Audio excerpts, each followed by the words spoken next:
my thoughts on the coronavirus is,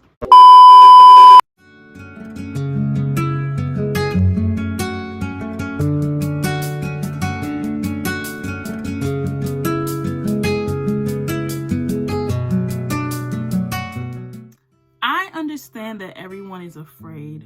I understand that everybody is worried, and there is a lot of uncertainties about the future. A lot of people are stuck in the house, and they are just losing their mind. No need to yell. No need to have a riot. Shut your eyes. Take a deep breath. Oh, you've gone all quiet. I look at things a little bit differently. A lot of times people are so wrapped up in their busy lives that they just never stop. They just never stop to just enjoy moments, enjoy life as a whole, enjoy family, enjoy quiet time, enjoy alone time. They don't even like being alone. And that to me is sad. You can't even enjoy your own company. Even then, it's a time and opportunity to see that this thing is really killing people. Doctors don't even have answers. The government don't even have answers. You ain't got the answers. You ain't got the answers. You ain't got the answers, Sway. So if nobody have answers, who else can you call to have answers? God. He's the only one who have answers. And that's what I don't know if nobody will ever understand this, but that is the honest God truth. He's the only one who has answers for us, period. I really went through this transition in my life where I had to choose between God and the world. And it wasn't really hard for me to choose because I already knew that my life wasn't my own. And it wasn't too hard because nothing in the world was pretty much working for me. I mean, like, even when I tried to fit in, even when I tried to do things that everybody else was doing, it just wasn't working. It didn't even feel natural, you know what I mean? So, there's that. Even with this whole pandemic thing that's going on, I got sick. Our church closed down. So when our church closed down, I was just like upset. Like, I was like, really? Like, our church? So I was just like, thrown off. Like, I get that this is serious, yes, but we are supposed to be people of faith, like, where is our faith? Why are we closing just like everybody else? But then it was really serious. Like, our church got a whole notice, saying like, we can't have church if it's more than 15 people, yada, yada. And so I understood then. But I was still going to church. I was going to my aunt's church and still going, like that. And the Holy Spirit spoke to me and was like, I told you to stay home. You know better. So I ended up getting sick. So I went on the last time I went to church was on March 15th, and I got sick March 24th, which was 14 days after. So, I am asthmatic. So I didn't get a fever. I only had no taste, no smell. I couldn't hold down any food, and I had a hard time going to the bathroom. TMI, I know. But, and also, I was just really fatigued, really tired, really drained. I was just like really down. So like, even when I got up to go to the bathroom, I just wanted to lay right back down. It was really bad. Thank God nobody in my house got sick. We've been, I just keep brushing my hair. But we've been praying and, like that. Like, I think during that time of me being sick, I just realized like, okay, Lord, I think this is like a test for me to really, really like dig deep in my faith. I've done a lot in my life where I had to question a lot of stuff like, this is not me. I know this is wrong. I'm still going to do it anyway. I'm just going to ask for forgiveness, which is wrong. I ain't really think of it as like it was a bad thing because I've always taught that no sin is too big for God and that you can always ask for forgiveness.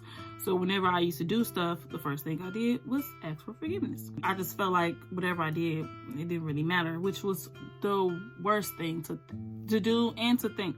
So I just made it up in my heart that enough is enough. And not only that, but being sick and being in your own thoughts, the enemy has a way. He has a way of, if he can't get to you physically, then he's going to get through you mentally. And that messed me up, honey. So like, even as I was going through, you know, the whole being sick, it was just like a lot of thoughts that were going through my mind. Like, what if I die and I didn't, you know, do this, and I'm not worthy enough or for forgiveness, and the only reason why I am trying to walk with God is because I'm sick. And all those thoughts are going through my head, and luckily I have people that are really Christ-like and like-minded as myself. So I called my godmom, and I spoke with her over the phone, and this is when I was sick.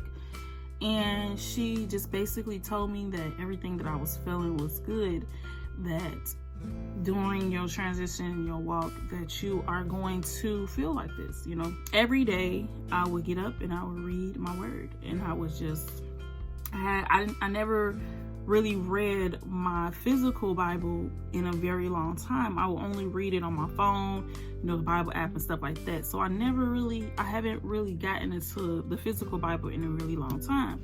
So every day I would just pray, like, God, send me where you need me to go, and I'll go there. And then literally he will send me to places that relates to today and that relates to me. So when I was asking for healing when I was sick, it's just so crazy, and it's like really chills. Like every day I would ask for healing, and he will basically send me passages that contains to healing. And the last day, I think that was like 4 days consecutive of me. It probably was 3 days consecutive of me asking for prayer and him sending me places. So on the last day, I was just like, okay, I'm not feeling sick, like fatigue or like groggy or anything like that anymore. Now it's to the point where I can't smell, I can't taste, I can't go to the bathroom, and my stomach hurt. I can't hold down any food.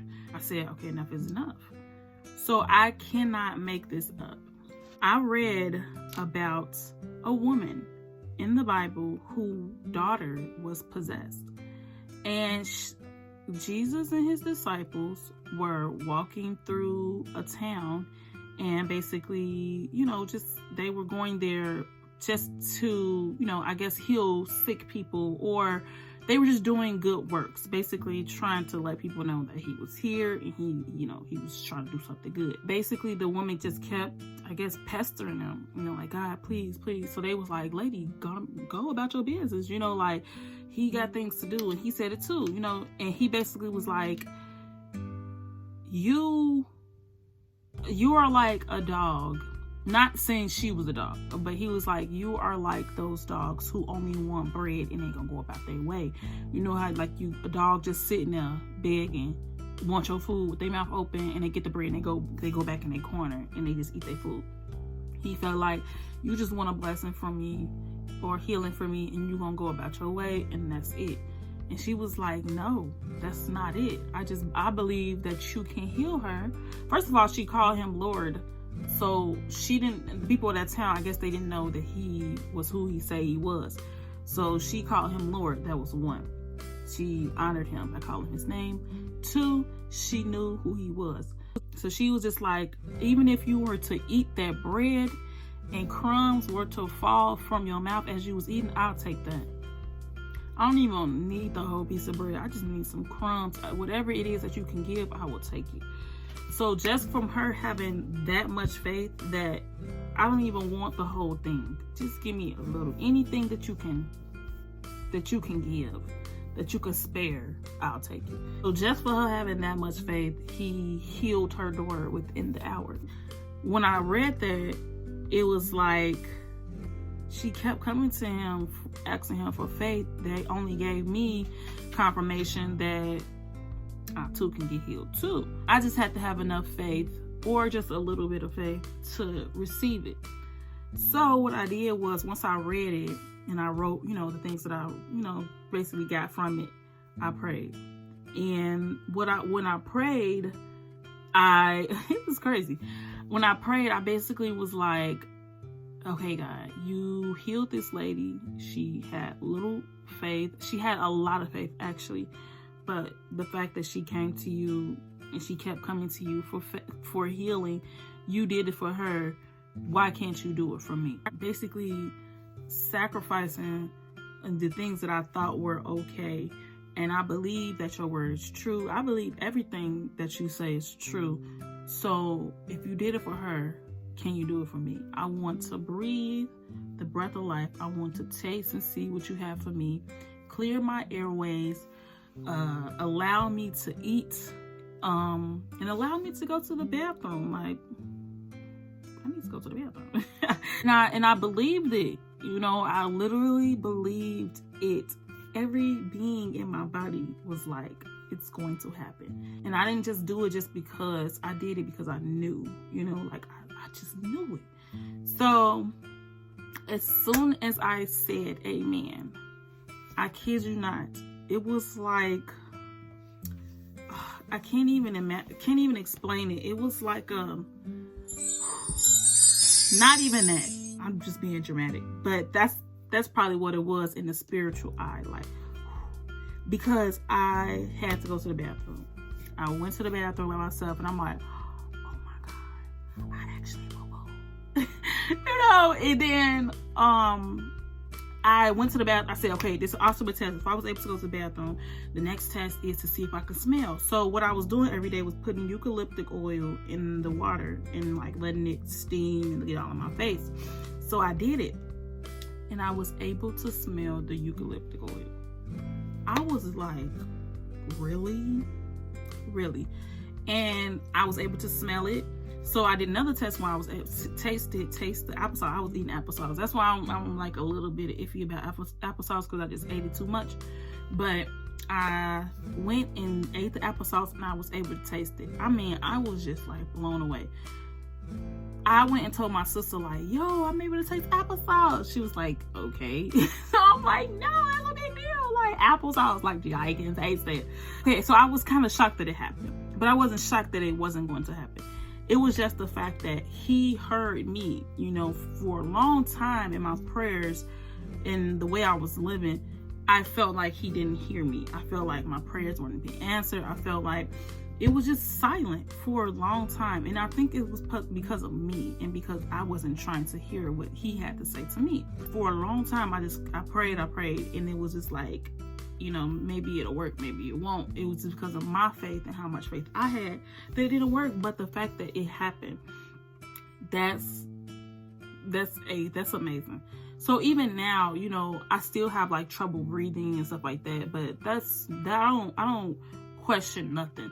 So I prayed about it, and I know that if he did it then, I know he can do it again, and he will do it again. I just have to believe. Again, it's the word believe. So I say all that to say, because I will go on and on and on, but I say all that to say, I feel like this whole pandemic is bigger than just a pandemic. It's God's way of trying to get people back to him. And the thought of us just looking at it as, I can't wait to outside open up. I can't wait to outside open up, even though I don't even go outside anyways. And when I do, it's somewhere in back home. Just the normal way, you know, like going to the store, going here and there. But my thoughts on it is that he just wants us to come back to him, and that's just period.